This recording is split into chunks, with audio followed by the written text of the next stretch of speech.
Algo impensável está acontecendo dentro do Kremlin. O muro de silêncio finalmente está se rompendo. Por anos, achamos que todos perto de Putin tinham medo de falar a verdade. Agora, relatos confirmam que altos funcionários que amam a Rússia finalmente dizem a Putin que essa guerra é suicida. Quem lidera essa iniciativa não é um espião ocidental ou líder liberal, mas Dmitry Kozak. Esse homem é o advogado e confidente mais próximo de Putin há mais de 30 anos. Ele é o único com coragem de encarar Putin e dizer que a invasão foi um fracasso estratégico desde o início. Na verdade, sabemos que Kozak realmente negociou um acordo de paz secreto que teria dado a Putin tudo o que ele queria sem disparar um único tiro. Na verdade, agora sabemos que Kozak realmente negociou um acordo de paz secreto que teria dado a Putin tudo o que ele queria sem disparar um único tiro. Mas Putin o ignorou e o resultado foram 12 milhões de baixas russas e uma economia que está sendo mantida com fita adesiva e repressão. O exército russo agora virou motivo de piada diante do mundo inteiro. E até mesmo os blogueiros militares russos estão falando abertamente sobre esse fracasso. Ouça você mesmo. Mas confie, nossas tropas. Nossas tropas estão completamente desgastadas, exaustas e esgotadas. Qualquer um que esteve lá sabe disso muito bem. E é por isso que, por causa de erros estratégicos, acabamos nessa situação. Então, nessa situação, digamos, avançamos até Zaporizhia. Consegue imaginar lutar em uma cidade com 1 milhão de pessoas? Isso pode facilmente virar um cemitério para as Forças Armadas da Federação Russa. Pense em Grozny, ou antes disso, Vukovar em 91 ou Stalingrado em 42. Vocês sabem como é o combate urbano. E barulhento. Isso nos leva ao funcionário do Kremlin chamado Dmitry Kozak. Ele está ao lado de Putin desde os anos 1990, desde quando Putin era apenas um subalterno em São Petersburgo. À medida que Putin subia na cadeia política russa, Kozak estava bem ao lado dele. Ele era conhecido como o solucionador jurídico de Putin. Em determinado momento, ele foi o vice-primeiro-ministro da Rússia e depois, mais importante ainda, ele se tornou o homem de confiança. O homem responsável por garantir que a Crimeia fosse devidamente integrada à Rússia depois que Putin a anexou em 2014. Estou contando isso para mostrar que esse cara não é um político pró-Ocidente, nem alguém que sempre odiou Putin. Esse cara sempre esteve do lado do Putin em tudo o que ele fez, inclusive na anexação da Crimeia. Mas uma invasão total da Ucrânia foi um passo longe demais, até mesmo para Kozak. Segundo esse novo relatório, ele estava disposto a ser preso ou até mesmo a ser baleado por se posicionar contra essa guerra. O raciocínio dele era simples. Não queria que a Rússia se envolvesse em uma guerra com a Ucrânia. Por isso, sempre foi contra esse conflito. Na verdade, poucos dias antes do anúncio da invasão, Kozak entrou em contato diretamente com o presidente Zelensky e negociou um acordo de paz secreto que teria dado a Putin tudo o que ele queria. Mas, quando ele apresentou isso para Putin, a resposta foi não, porque Putin não estava nisso pela paz. Putin exigia a rendição total da Ucrânia. Foi então que, em uma discussão acalorada, Kozak disse que não conseguia entender qual era o objetivo dessa invasão.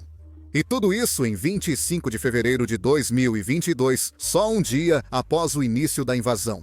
Ele avisou Putin que, se a guerra não terminasse logo, Suécia e Finlândia entrariam na OTAN. E adivinha?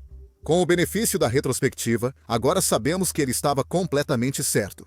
Mesmo assim, Kozak continua no círculo interno do Kremlin e pressiona Putin por um acordo de paz razoável. Mas Putin insiste na rendição total da Ucrânia. Agora, isso só mostra que esse cara não é apenas um qualquer. Qualquer um que se opusesse a essa guerra já teria se suicidado com 13 tiros nas costas.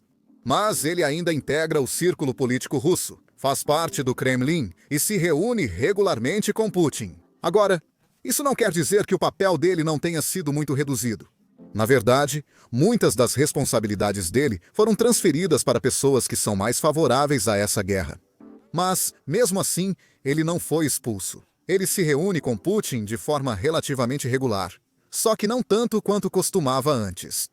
Nas reuniões, ele ainda pergunta qual o argumento para seguir com a guerra agora. Mas não é só Kozak que tem se manifestado contra a guerra.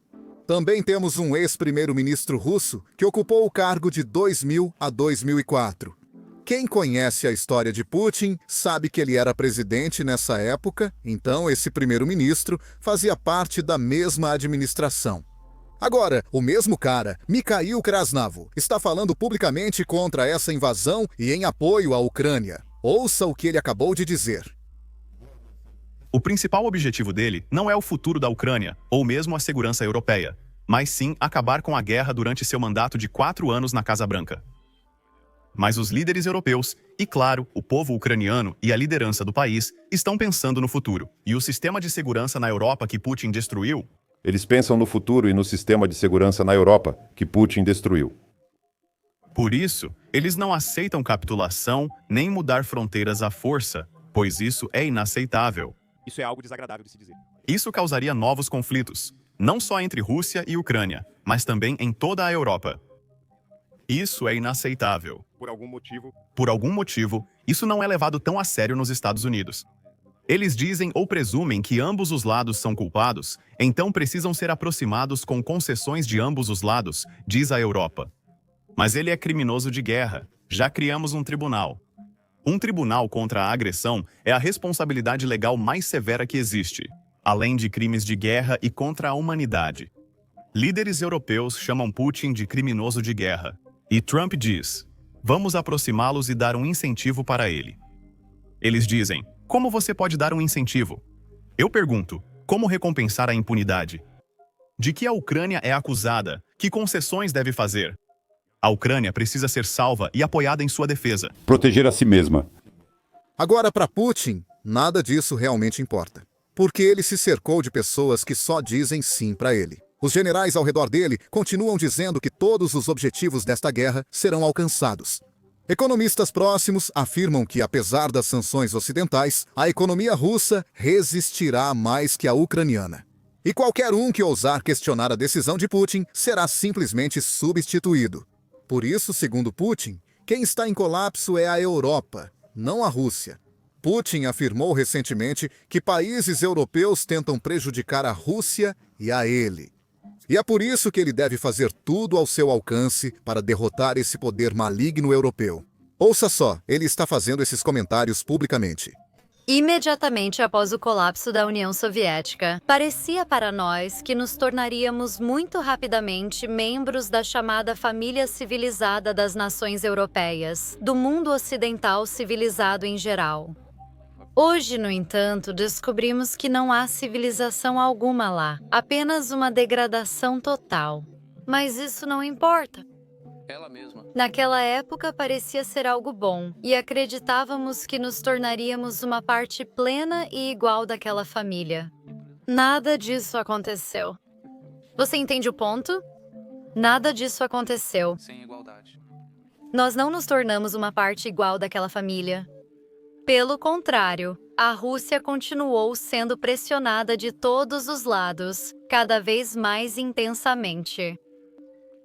Praticamente tudo relacionado à Rússia era decidido a partir de uma posição de força. Eles nos davam tapinhas e convidavam para vários eventos. Mas quando se tratava da Rússia, o Ocidente impunha seus interesses justamente usando a força. Precisa para si mesma. Por isso, até propagandistas russos falam abertamente em atacar a Ucrânia sempre que podem. Eles falam abertamente sobre interferir nas eleições europeias para eleger líderes pró-Rússia, porque, para essas pessoas, a União Europeia é a União Satânica. Aqui está um trecho da televisão russa. Ouça só. Próximo. As eleições em países-chave vão começar em sequência, e tenho certeza de que Trump e Musk estarão totalmente envolvidos em todas elas. Muitas dessas forças eram inicialmente ao menos simpáticas à Rússia. Muitos ouviram sobre mundo multipolar, tradição, história, civilização e cultura pela primeira vez através do presidente russo, não do dos Estados Unidos da América. É muito importante que nesse processo não sejamos uma plateia com pipoca assistindo e depois nos perguntando por que não há nada de bom nisso para nós. Se houver incêndio, jogue óleo e traga gasolina. Se virmos faíscas, devemos acendê-las. Devemos ajudá-los a destruir a União Satânica, pois atualmente não há ameaça maior do Ocidente. A ameaça atual do Ocidente para nós. Na verdade, agora quem está desmoronando é a Rússia. A repressão dentro do país é a pior que já existiu desde Stalin. Pessoas estão sendo presas em níveis recordes só por expressar ou compartilhar opiniões sobre o governo.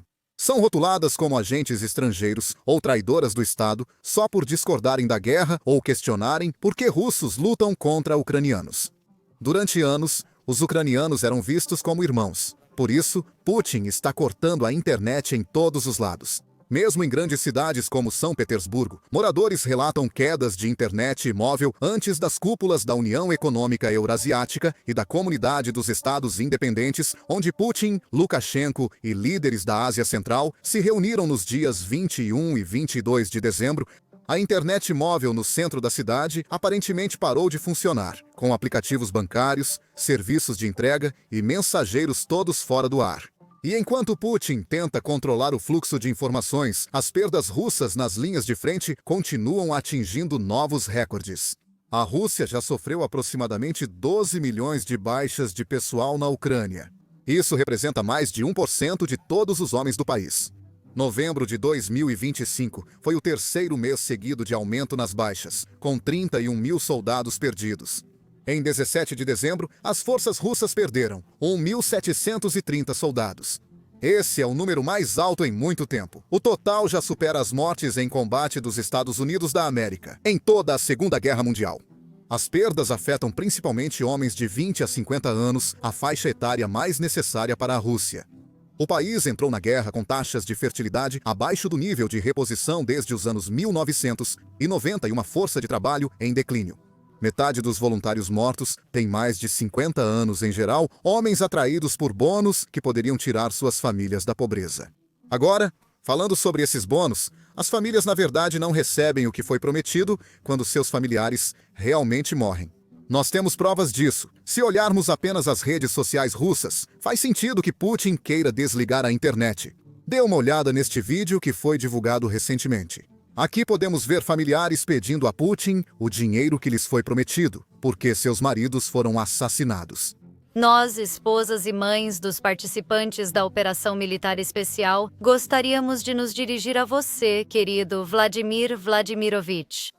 Somos vítimas da incorporadora inescrupulosa Sitestroy, na região de Rostov.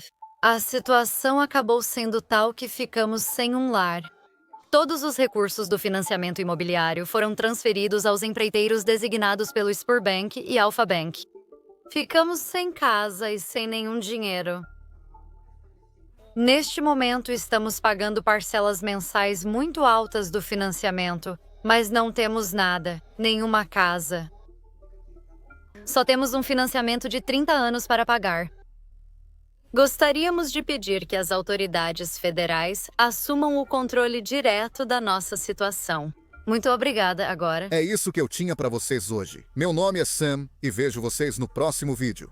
Se você ainda não se inscreveu, por favor, não esqueça de clicar no botão de inscrever-se aqui embaixo. Isso nos ajuda muito. Um problema de vídeos assim, mostrando ataques de drones, é que mesmo sem ferir humanos ou soldados russos, no vídeo, o YouTube costuma desmonetizar ou restringir nosso conteúdo. Só na última semana, 4 vídeos nossos foram desmonetizados, segundo a plataforma. Exibir ataques de drones ou imagens da linha de frente não agrada a anunciantes, por isso, os vídeos são restritos. Mas essa é a realidade da guerra moderna. E essa é a guerra que os ucranianos estão enfrentando e tentando sobreviver. Por isso, acreditamos que é importante mostrar tudo isso. E é por isso que lançamos nossa própria plataforma, Basics Insider. Construímos do zero, sem restrições. Não precisamos ocultar ataques de drones, imagens da linha de frente ou bases aéreas russas destruídas. Também não exibimos anúncios no site, então não precisamos nos censurar, porque os anunciantes não gostam do que cobrimos. Não financiamos o site com anúncios, mas com seu apoio, se você valoriza esse tipo de cobertura. E você quer assistir aos nossos vídeos sem censura e ter acesso a conteúdos extras que simplesmente não podemos enviar aqui no YouTube. Então, com certeza, junte-se a nós em basicsinsider.com. Clique no link na descrição ou escaneie o QR Code na tela. Ao se juntar, você pode assistir a todo o conteúdo que já enviamos e a todos os vídeos que vamos enviar no futuro. Além disso, você estará apoiando nossa cobertura em nosso canal, então muito obrigado. Meu nome é Sam e vejo vocês no próximo vídeo.